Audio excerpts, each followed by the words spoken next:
les enfants, ici on revient sur Stranger Things, une licence qui est comment disparue du marché. On a toujours rêvé d'une belle statue Eleven, mais jamais. De toute façon, qui achètera Hubbles voilà, finalement. Bah, il y a bien avec Nash et Kenny Ticket, qui est une SQ à la base, puis distribuée de manière chelou. Et en version AK, oui, si je dis pas de bêtises. Mais même eux n'ont pas l'air de hyper bien fonctionner. Iron Studio débarque ici avec une statue de Vecna et de Eleven. Faute de place, cette review, on fera les reviews séparément, mais il y a une Eleven qui est devant en train de gueuler et péter la tronche à Vecna. Et là, on est sur la version, et chacun une version régulière et DX de mémoire. La version régulière, il n'y avait pas de gros socle, et la version DX, c'était celle qu'on a là. Je m'en souviens. Je pense. Voilà. Donc, là, on est que sur la version DX, un dixième Iron Studio. Franchement, c'est super cool. Et ce qui me fait un peu mal, c'est qu'il n'y a que ces deux-là pour le moment. J'aurais vraiment voulu les gamins sur leur vélo, tu vois. Je pense que même eux, ils ont vu les précoces, ils ont fait. Voilà, après, Et là, le problème, c'est que sur Game Fait, on a bien vu. La série sortie, on a vendu des milliers de pop. La série a malheureusement pas disparu, mais il n'y a plus. Ouais. Bah, on vend plus rien. Personne. C'est un peu dommage. Donc là, on est sur Vecna et Vecna, pas une Vecna. Parce que je trouve ça un nom féminin alors que c'est un mec. Vecna, super cool. On est sur un travail fabuleux du personnage. On reconnaît l'acteur, on reconnaît le travail qu'ils ont donné sur le costume d'origine. Et c'est ce qu'il fallait. C'est ce qu'un méchant. On retrouve le design de Doctor Strange, zombie machin. Ouais, c'est vrai. Mais on est sur ce dieu, cette créature ancestrale du Donjon et Dragon qui n'a aucun problème de se laisser à découvert. Genre, je suis comme ça, je m'en fous, tire-moi dedans, ça récoche, je m'en fous. Et ils ont vraiment donné vie à Vecna de façon sublime. Moi, je vous rappelle de l'épisode où il est là dans le sang, dans le Upside Down, et que Eleven ne sait pas quoi faire. Et bien, on est dedans. Tout d'abord, des tentacules, super dégueulasses. Pas assez translucide à mon goût, mais ça va, c'est pas mal. J'aurais voulu, tu sais, un peu plus translucide pour donner un effet. Moi, je trouve justement que dans la série, c'est vachement opaque et gluant comme ils l'ont apporté ici. Et je trouve qu'ils ont réussi à donner ce côté gluant parfaitement. Et c'est légèrement humide et tout. aussi. Il s'accroche partout et tout. Violeur aussi. Ouais, c'est ça. Donc toutes ces tentacules font vraiment un effet beaucoup plus grand. S'il était sans ça, il aurait fait un peu petit à mon goût. Mais il est vraiment beau. Ça part du coup au centre de sa colonne vertébrale. Ensuite, le visage avec les yeux blancs. Magnifique. Ouais. J'ai envie de dire, on voit qu'il aspire la crainte et la méchanceté. Il a du coup ces fameuses membranes qui partent de ses mâchoires jusqu'à son cou. Ce côté un peu décharné et en même temps dégueulasse et gluant. La musculature elle correspond du coup à 0,1. Franchement, on est vraiment sur le même type d'un humain taille normale avec deux mains différentes. Une main à gauche qui est hyper prolifique avec 3 doigts, alors que l'autre c'est encore une main humaine, mais avec semi-humaine. Semi-humaine. Et franchement, elle est cool. Le travail de sang, on retrouve un peu du Resident Evil. Oui. Dans l'idée.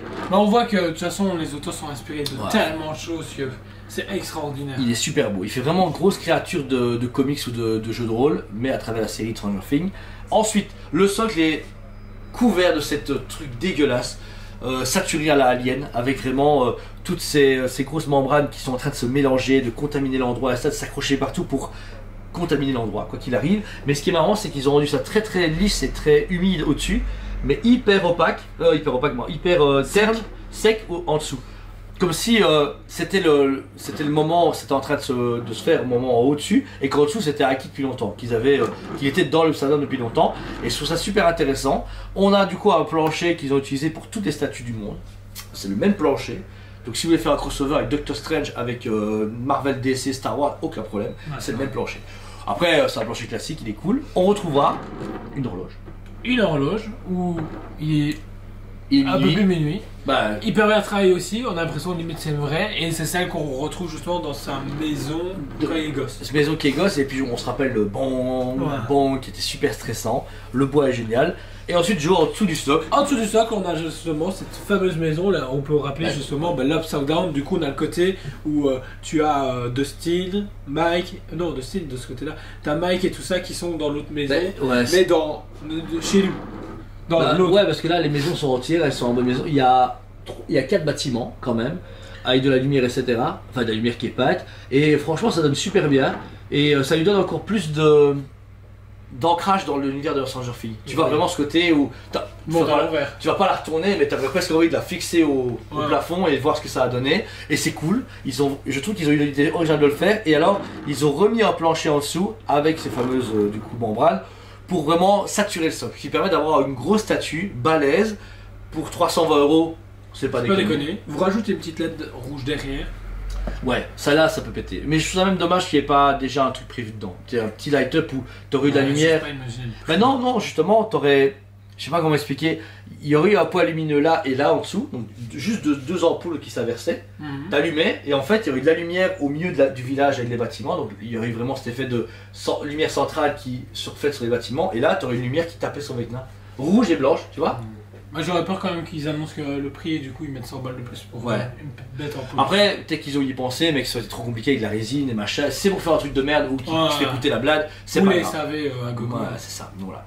Franchement, très original, ça fait plaisir de voir un truc pareil, parce qu'on adore les mangas, les Star Wars, les DC, là. Mais ça change un peu de ce qu'on peut voir, et comme tu as dit, c'est dommage. À part Trizero qui a fait de la 6ème, et encore, faut aimer les designs, et puis ça reste de la 6ème. Ils ont fait que les gamins. Ils ont fait que les gamins. Vecna doit arriver, mais je crois que c'est pour cet été. Et puis on a enfin Hopper qui a été annoncé pour fin d'année, début d'année prochaine.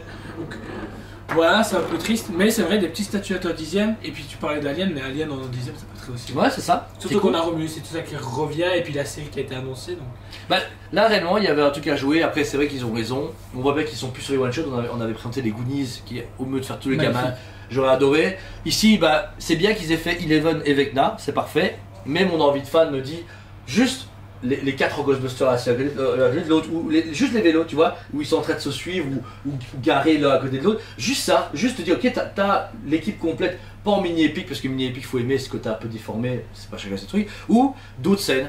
La scène du Aikedi avec la guitare, il fait l'affaire. Parce qu'en plus, je demande pas de faire tout le camping-car. Mais tu fais juste comme une carte comme ça. Si tu fais une DX avec le non, mais juste le couper au niveau des fenêtres, etc. Et t'aurais Dustin dessus et lui comme ça, et des démons démons bat qui volent partout. Ça aurait été énorme, tu vois. Et après, ils peuvent le faire ici en studio. Ce qui est bien avec eux, c'est que à chaque vendredi, une fois par mois, ils arrivent, on a des idées. Ensuite, cette semaine. Pur. Non, il était bien, mais on aurait reçu il y a 5 ans. Alors que des fois, ils nous ont lancé des dingueries Star Wars, des dingueries de cinéma, etc. Là, c'est un peu dommage, mais au moins ils sortent des trucs qui sont dingues. Et pour ce qui est au studio, on croyait était un peu difficulté, bah ils sortent des trucs qui tabassent. Donc voilà. Si elle vous intéresse, elle est dispo sur commande en magasin et en expo dans un certain moment. N'hésitez pas. On a un magnifique showroom avec 10 cases et 11 studios. On fait tout venir, on déballe tout, on fait pas tout en review, on n'a pas le temps, mais tout est disponible et toutes les commandes clients sont honorées comme à chaque fois. Donc voilà. 20 sur 10. Magnifique. Incroyable. Ouais. Parce que franchement, les autres pour l'instant m'impressionnent beaucoup. Et puis, ça reste un budget qui est intéressant, finançable et puis exposable. Une licence qui est introuvable, qui a personne ne fait. Donc voilà. Encore une fois, on vous aime beaucoup. Et on vous dit à très bientôt. On vous aime beaucoup et on vous dit à très bientôt.